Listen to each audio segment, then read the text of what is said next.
আমরা কতজন জানি সেই মহীয়সী নারীর নাম, যাকে ব্রিটিশরা জীবন্ত পুড়িয়ে মেরেছিল?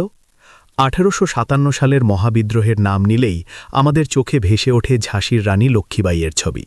কিন্তু উত্তরপ্রদেশের অলিগলিতে আজও মিশে আছে আসগারি বেগমের রক্ত আর সাহসের গল্প, যা পাঠ্যবই আমাদের শেখায়নি। মুজাফফরনগরের এক সম্ভ্রান্ত পরিবারে জন্ম নেওয়া এই নারী কেবল ঘরোয়া সুগৃহিণী ছিলেন না।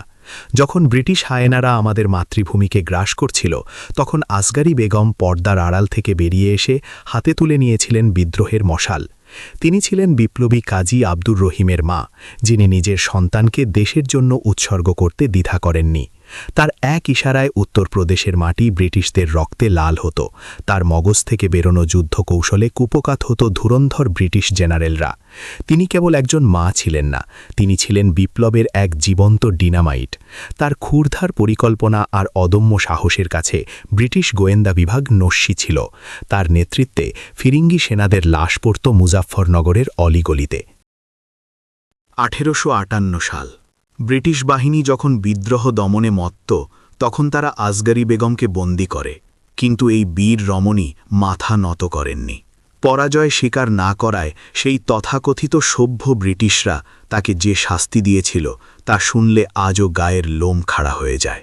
তাকে প্রকাশ্য দিবালোকে জীবন্ত পুড়িয়ে হত্যা করা হয়েছিল। ভেবে দেখুন সেই দৃশ্য। আগুনের শিখা তার শরীরকে গ্রাস করছিল, কিন্তু তার আদর্শকে কি পোড়াতে পেরেছিল? না, তার আদর্শ থেকে জন্ম নিয়েছে হাজার হাজার বিপ্লবী।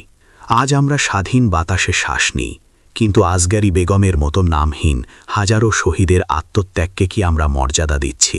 কেন ইতিহাসের পাতায় তাদের নাম আজও ধুলোবালি মেখে পড়ে থাকে? আসুন এই বীর শহীদের কথা ছড়িয়ে দিই সবার মাঝে। আসগারি বেগম কোনো সাধারণ নাম নয়, তিনি সাহসের এক অবিনশ্বর আগ্নেয়গিরি। এরকম নতুন নতুন ইতিহাসের ভিডিও দেখতে ভিডিওটিতে লাইক করে চ্যানেলটিকে সাবস্ক্রাইব করে রাখুন। ধন্যবাদ।